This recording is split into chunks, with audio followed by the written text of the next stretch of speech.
जय श्री कृष्णा। सभी भक्तों का स्वागत है कृष्णा डिवोशन चैनल पर।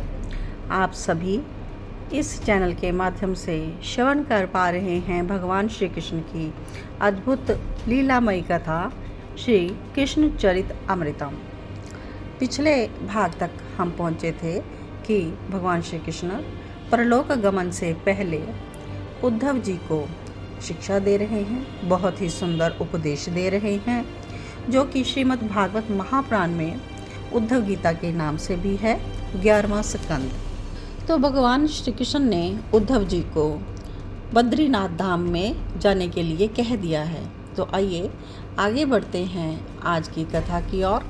आज का भाग 337 रहेगा, प्रभास क्षेत्र की ओर उद्धव यात्रा। उद्धव जी विदुर जी को यह कथा सुना रहे हैं और कहते हैं कि तात, मैं नेत्रों में अश्रु भरकर खड़ा हो गया। क्या करता, मेरे नाथ ने मुझे आज्ञा दे दी थी कि अभी जाओ बद्री नाम के लिए। और तभी अनिरुद्ध आ गए।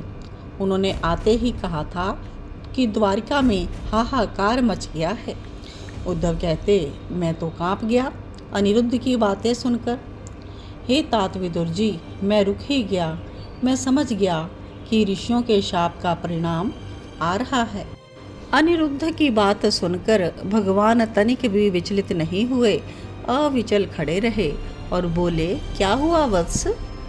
आगे से अनिरुद्ध कहता है कि गायों के स्तन से रक्त बहने लगा है। ये स्थिति पूरे ही द्वारिका की है। देव आलियों की मूर्तियों को देखो तो लगता है कि वो मूर्तियां रो रही हैं। स्वान बस जहाँ देखो रोते ही रहते हैं। इतना ही नहीं, लोगों के मन में अब एक दूसरे के प्रति द्वेष भर रहा है। अब शुकुन मानो पूर्ण रूप से द्वारका में ही आ गए हैं। अनिरुद्ध घबराए हुए बोल रहे हैं और आज तो हकलाने भी लगे हैं। भगवान कृष्ण ने अनिरुद्ध के कंधे में अपना हाथ रखा और शांत भाव से बोले, चलो सुधर्मा सभा और शीघ्र समस्त मेरे यादव कुल के परिकोरों को वहाँ पर बुलाओ। भगवान श्री कृष्ण वहीं से सुधर्मा सभा की ओर चल दिए और सामने से दारुक सारथी भी आ गया रोता हुआ और बोला, नाथ नाथ, क्या हो रहा है ये सब? भगवान श्री कृष्ण के चरणों में गिर पड़ा ऐसा बोलकर, तुम शोक क्यों कर रहे हो? शांत हो जाओ, रथ लेकर आओ, मुझे आज सभा में जाना है। अनिरुद्ध को भेज दिया भगवान ने यादवों को सभा में बुलाने के लिए। रथ शीघ्र ही आ गया और मैं यानी उद्धव दूर ही खड़ा देख रहा था। मेरी और भगवान ने देखा, फिर नयनों से संकेत कहा, आओ अभी मेरे साथ चलो। मैं दौड़कर भगवान के साथ रथ में बैठ गया। दारुक, ये जो हो रहा है ये तो होगा और बढ़ेगा भी। ये द्वारिका समुद्र में डूब जाएगी। भगवान कितने ही शांत भाव से अपने सारथी से बातें कर रहे थे और दारुक रोते रोते रथ चला रहा था।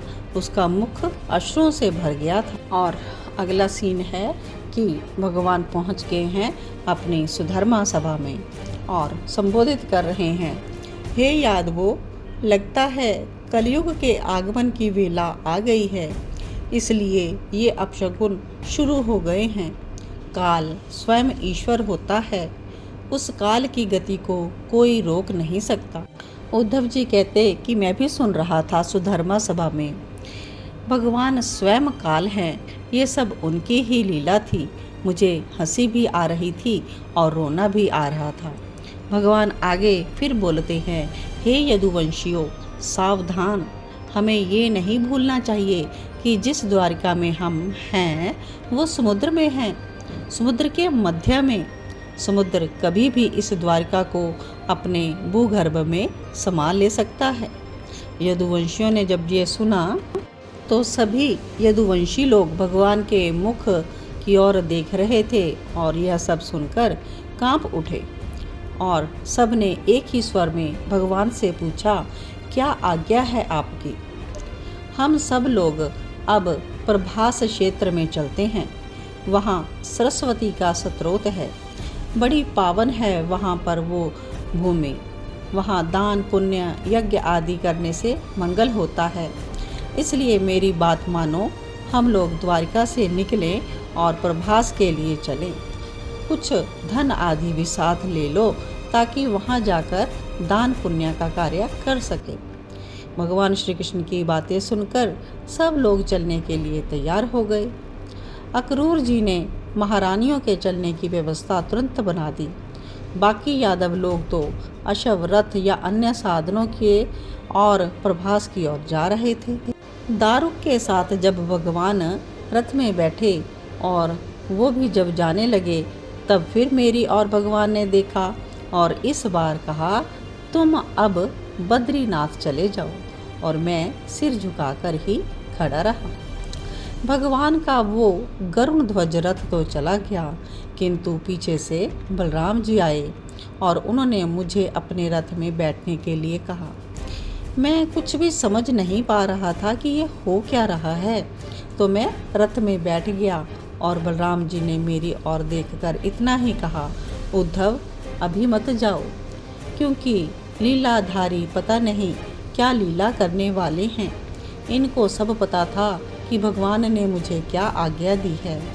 बस बलराम जी के मुख की ओर मैं देखता रहा। तो आज की कथा यहीं पर विश्राम लेती है। भगवान श्री कृष्ण ने उद्धव जी को फाइनली कह दिया है बद्रीनाथ धाम जाने के लिए, क्योंकि द्वारिका नगरी समुद्र में डूबने वाली है और स्वयं सभी यदुवंशियों को निकाल कर ले जा रहे हैं प्रभास क्षेत्र की ओर। लेकिन बलराम जी जो कि रोक लेते हैं उद्धव जी को, और आगे क्या होता है ये हम अगली कथा में श्रवण करेंगे।